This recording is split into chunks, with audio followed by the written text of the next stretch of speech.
remember the first time that you realized life isn't exactly fair? Maybe it was a point in your life where you felt like you were working twice as hard as your co-workers, but they were the ones getting promoted. Now that realization for me came very differently. For me, I didn't really have to fight for the things that I have right now. All the comforts that I have, the luxuries that I have, I was born into it. But the point in my life where I started questioning how that happened, what exactly on this planet is the factor that makes someone truly privileged? What if the true measure of privilege isn't being born into wealth, but it is being born into financial wisdom? What if the difference isn't just the amount of money we have, but that knowledge that has been given to us ever since we are children, by observation, by looking at our peers, by looking at our parents, our grandparents? What if that knowledge is the real privilege? Because you see so many people, right? They'll win the lottery and then they'll blow the entire thing up. They'll inherit maybe $1 million from their parents and then they'll blow that up. So I've had an extremely privileged life from the start. I was born in a life of ease.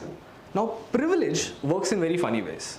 The house that God picked for me, that is one factor that decides how fast I acquire comfort. Now everyone acquires comfort at some point in their lives. You'll maybe acquire it in 20 years, some will acquire it in 5 years, or some might be like me where you're acquiring it right off the bat, right when you were born. But this privilege, it didn't come easy. I had it very easy, but the people who came before me, they didn't have it that way. That privilege came with sacrifice, strength, and above all, incredible amounts of financial stability. And this stability could have only been achieved via financial freedom. Now, financial wisdom isn't just about knowing how to manage money. It's really about understanding how to build a foundation that lasts. It's the difference between surviving and thriving, having a comfortable life, having a beautiful life, not worrying about money. You know, it's like going to a restaurant and not looking at the right side, just looking at the left side, just focusing on what you want to order. Not how much the bill would be, right, at the end of it. This applies everywhere. You create a ripple effect for your family that empowers your children, your grandchildren, and basically it helps everyone that comes after you make certain informed choices. Choices and success that eventually lasts you a lifetime. Financial wisdom, lastly, turns temporary wealth into a lasting legacy. This story, this legacy, is of a poor and independent woman who acquired it slowly through sensible and emotional decisions, selfless decisions.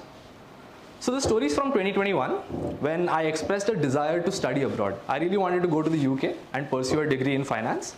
So I told my parents that this is something that I want to do. When I graduate, I want to do my master's from the UK.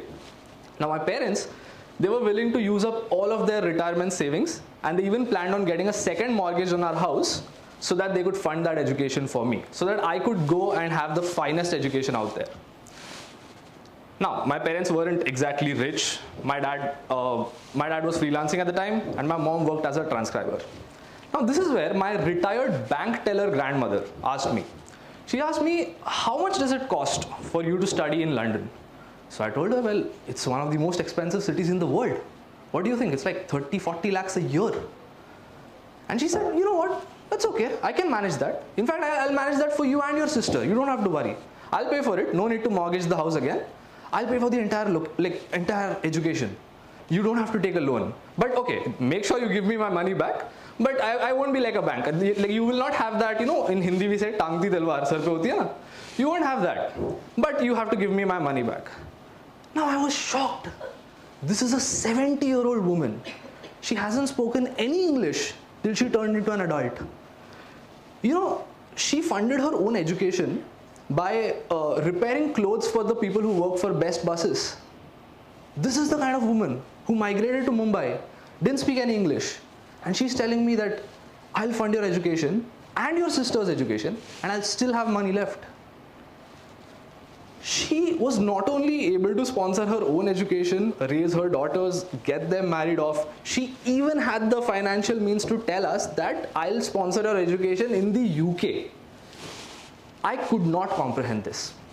She wasn't a bureaucrat, she wasn't an entrepreneur, she worked at Canara Bank. She has never made more than 50,000 rupees a month as salary.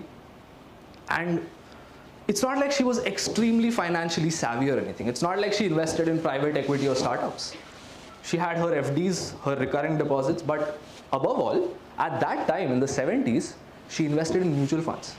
Now this might sound like a, small thing for people of our age, people who are maybe in their 20s and their 30s, but this wasn't your era of Zerodha and Grow, where a YouTuber gives you a link, you open that link, you create a demat account for free, and then you invest in mutual funds next day, like this. This wasn't a time like that. It was ridiculously difficult to invest at that time, and despite that, she had foresight. I remember a few years after this conversation had happened, she told me, she said, Bandu, ami kotyadhish dhalo. Meaning, we are crore-patis now. In, certain financial decisions that she took, they had a ripple effect on our family. Instead of my grandfather buying the house that my mom and her sister grew up in, she bought that house because she had a staff discount on the interest rate on her loan. She got the loan for 1% cheaper. That way she bought that house for herself, being the sole owner. Then she made sure that she saved all the taxes possible while repaying the loan on that house. In so many ways, she took 10 on 10 financial decisions. Now, destiny for me, and also in some other ways for her, had some other plans. I didn't go to the UK. COVID happened, then the second wave came. I got into all 4 universities that I applied to, and they said that, you can come here, but you'll have to study half the lectures hybrid and the other half would be in the classroom. But your fee stays the same. So it didn't make any sense. I didn't do that. The second wave came, it went. I started pursuing my CFA. I finished it. I started working as a creator. Luckily, content became a full-time thing for me. Then I started working with clients as a consultant. Eventually, I got my charter. I got on Forbes. But then, Aji wasn't there to see all that. In 2022, she was diagnosed with stage 4 ovarian cancer. And in India, there's a saying that you're just one medical bill away from poverty. The same woman, Bandu, ami kotyadhish dhalo, the same woman was now probably staring at a medical bill that was 50 to 60%, maybe even 100% of her life savings. She was in one of the city's finest hospitals for almost 4 months. Imagine the pain she went through, the pain that we went through, and above all, the possibility of poverty. When she passed away in the summer of 2022, I remember my grandfather going and settling a hospital bill of just 2 lakh rupees. She was insured. We didn't have to pay anything out of pocket. Not even 5% of her entire life savings. We were comfortable. We still had all the luxuries, all the comfort, every single thing except for her. After nearly 10 years of retirement, my Ajji had an incredible health insurance cover which took care of the entire cost. Her family was safe because of the decisions that she took. Her family was still comfortable, happy, thriving because of the decisions that she took.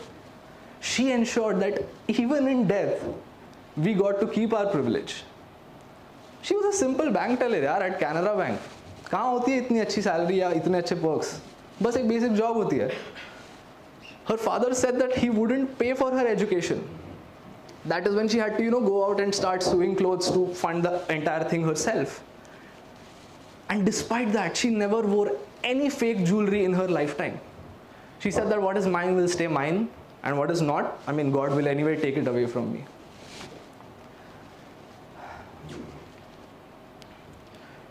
Through all these financial decisions that she took for us, she ensured that we never had to worry about anything. Even now, when my sister was applying to different schools, she really didn't have to worry about money because all of that was taken care of us. And when I decided to secure things for the people that come after me, when I decided to take decisions that secure my parents, I was in the market to buy a life insurance policy. Do you know what the bank RM told me? He said, what's the point of buying life insurance? What if you don't die? That's just money wasted, isn't it? Honestly, just think about it. How horrible is that advice? If someone gave me a choice that you would either have your life secured because of these decisions that your grandmother took, or your grandmother would still be with you, what would I choose? Despite an environment with rampant misselling, a host of terrible financial products among a few good ones, my grandmother still had the wisdom to seek out what was best for her and the generations to come. Because let's face it, it's way easier to buy sensible financial products now than what it was back then. All of this spilled over on us in so many ways. We were raised in a way where we were taught to be more responsible with money. We still do, like we have barely little to no material attachments. We are not fascinated by brands, we are not fascinated by showing off, we don't want luxuries. Her children and the people who came after recognize the importance of family, they recognize the importance of time, and most importantly, they're good people. Maybe if it weren't for her sacrifices, I wouldn't have been a creator. Being a creator involves uploading consistently for, let's say, 1 to 2 years without any expectations and hoping that it works out. And even if it does work out a little bit, what are the odds that you'll be able to convert it to full time? Maybe I would have been more inclined towards doing a 9 to 5 right outside after college. Maybe I wouldn't even thought of doing my masters or my CFA if things weren't so comfortable, so good for us. Maybe the medical bills would have been so high that we would have had to mortgage the house to pay for those bills and move into a smaller one. Who knows? What are the possibilities of financial ruin that could have happened to us had it not been for that one woman's sensible decisions? Honestly, financial wisdom really is that one gift that keeps on giving. You know how they say, if you feed a man a fish, you feed him for a day. But if you teach a man how to fish, you feed him for life. Same goes for financial freedom, right? The moment you master that art of saving, investing, blah, blah, blah, same things, making smart financial decisions, honestly, it doesn't feel like a big deal for you, but you're laying the groundwork for the people who come after. It's really not about securing your own future. It's about thinking beyond your needs. It's about thinking beyond your dreams, about creating a prosperous future for all those that come after you. A few right decisions improved lives for my grandmother, yes. But more than that, it drastically changed how me, my sister, perceive life. We don't have to worry about, यार, passion नहीं करते हैं, ये experiment नहीं करते हैं, पैसों का problem आ जाएगा. Never once were we told that, you know what, don't do this because we are tight on money. We were allowed to pursue everything that was absolutely in our best interest, and above all, things that we were. कितने बार ऐसा होता है यार, तुमको business start करना है, तुमको artist बनना है, तुमको कॉमेडियन बनना है, लेकिन पैसा टाइट है तो चले जाते हो 9 to 5 करने. There are so many incredibly talented people who would have probably made great artists, great comedians, great filmmakers, great creators, but money, or rather privilege, was an issue that stopped them from doing that. And get this, my grandmother didn't have YouTube, but you do. You have all the tools within reach to make this happen for the people who come after. You have financial advisors, you have YouTube channels, you have free resources, you have budgeting apps. Start investing early, start taking good financial decisions for yourself, because wealth, it doesn't accumulate overnight. It grows steadily over time, little by little. And towards the final peak of your journey, you'll have way more than you could comprehend. An effort to get those finances in order, getting a protective element like insurance, investing right to, get a growth element, avoiding such meltdowns. All of this pays dividends for your family, not for you. And who knows, you do something right today and this privilege spills over to your family. Maybe this privilege spills over to your grandchild, who gets a chance to end up in a good place, the way my sister and I did. Either way, I'll let you take away what you wish to from this story. I don't know if it has a happy ending or not. That's for you to decide. Thank you so much.